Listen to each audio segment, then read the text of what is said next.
This is question number 20 of KVS physics 2017। इसमें दो statement है, एक असर्जन और एक रीजन। हमें ये बताना है कि कौन सी सही है कौन सी गलत है। असर्जन है the angular momentum of a particle moving in a circular orbit with a constant speed remain conserve about any point on the circumference of the circle। और रीजन है if no torque exists the angular momentum of the system is conserved। तो देखो पहले इसके पीछे concept समझते हैं। Torque और एंगुलर मोमेंटम में रिलेशन होता है, टॉर्क इक्वल टू होता है rate of change of angular momentum, यानी कि torque is equal to dl/dt। अगर मान लीजिए किसी बॉडी पर कोई एक्सटर्नल टॉर्क नहीं लग रही है, एक्सटर्नल मतलब बाहर से कोई टॉर्क नहीं लग रही है, तो उस केस में जीरो इक्वल टू हो जाएगा dl/dt के। अब देखो किसी भी चीज़ का डिफरेंशिएशन जीरो तब आता है जब वो कंजर्व रहे, यानी कि हम उस केस में ये कह सकते हैं कि L कांस्टेंट रहेगा, कंजर्व होगा। तो ये बात ठीक है कि अगर एक्सटर्नल टॉर्क जीरो होगी तो L कांस्टेंट होगा। अब रीजन में यही बोला है कि no torque exist the angular momentum of the system is conserve. तो देखो रीजन बिल्कुल सही है, और जब रीजन सही है तो डी ऑप्शन और बी ऑप्शन तो हटा दो, क्योंकि reason are wrong, reason is wrong दे रखा है इसमें, तो ये दोनों तो सही नहीं है स्टेटमेंट। अब बात करते हैं ए और सी की, यानी कि क्या असर्जन सही है या असर्जन रॉन्ग है, वो हमें चेक करना है।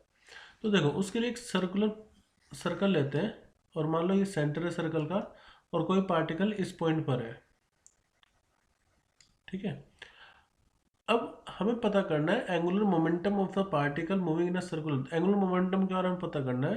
तो जो एंगुलर मोमेंटम होता है मैंने आपको बताया वो dl/dt के बराबर होता है, torque is equal to dl/dt। लेकिन अगर टॉर्क देखा जाए तो टॉर्क इक्वल टू किसके होता है, टॉर्क होता है r क्रॉस में f, यानी कि r यहाँ पर होता है पोजिशन वेक्टर और f होता है फोर्स। और जो r होता है ना, वो पोजिशन वेक्टर होता है from the point to the point where you want to find out the torque. मतलब जैसे यहाँ पर ये सेंटर पॉइंट हो गया और यहाँ पर फोर्स लग रही है, तो वहाँ से वहाँ तक हम सेपरेशन लेते हैं। अब देखो अगर मैं सरकमफ्रेंस पर कोई पॉइंट ले लूँ तो, और जो फोर्स होगी वो हमेशा इनवर्ड लगती है, मतलब टुवर्ड सेंटर, क्योंकि यहाँ पर सेंट्रीपिटल फोर्स लगेगी mv²/r। तो जो फोर्स लगेगी उसकी हमेशा डायरेक्शन क्या होगी, टुवर्ड द सेंटर। अब ऐसे में हम जो r लेंगे ना, वो फोर्स से लेकर के जहाँ पर फोर्स लग रही है और उस पॉइंट तक की डिस्टेंस होगी, यानी कि ये r होगा। तो देखो यहाँ पर f भी कुछ ना कुछ वैल्यू, r भी, और उनके बीच का एंगल कुछ ना कुछ और होगा, तो टॉर्क जीरो नहीं आएगी। लेकिन अगर मैं सेंटर से देखूं, about the centre point, about the centre point, ये हो गया हमारा सेंटर पॉइंट, तो यहाँ पर फोर्स भी इस तरफ है, और जो आर वेक्टर होगा वो इस तरफ हो जाएगा, यानी कि दोनों के बीच में एंगल कितना हो गया, 180 डिग्री। कैसे, फोर्स अंदर और आर वेक्टर बाहर की तरफ, क्योंकि हमें ये देखना है कहाँ से फोर्स लग रही है और किसके अबाउट हम देख रहे हैं। तो ऐसे में आर एफ साइन थीटा अगर आप इसको लिखेंगे तो साइन 180 की वैल्यू कितनी होती है, जीरो, ठीक है।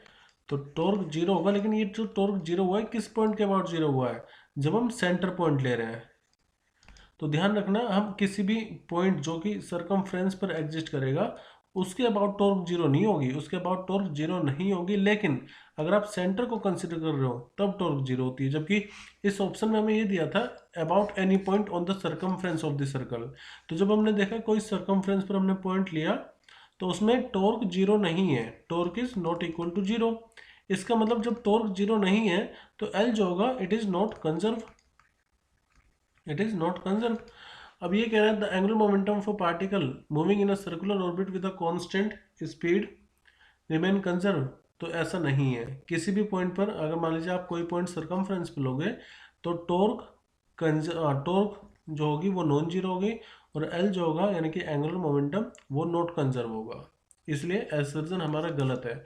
अगर इसकी जगह पर ये होता ना about this centre, about this centre point, तब तो ठीक रहता, लेकिन अबाउट द सेंटर तो है नहीं। तो इसलिए इस चीज़ का विशेष ध्यान रखें कि टॉर्क जो पूछ रहा है या एंगुलर मोमेंटम जो फाइंड करवा रहा है वो किसके अबाउट है, पॉइंट कौन सा है। तो यहाँ पर पॉइंट हमारा कोई सरकमफ्रेंस था, इसलिए टॉर्क नॉट जीरो और एल नॉट कंजर्व। इसलिए जो हमारा सही आंसर होगा, देखो एसर्जन रॉन्ग है, एसर्जन रॉन्ग है, रीजन सही है, तो ऑप्शन ए हमारा बिल्कुल सही हो जाएगा।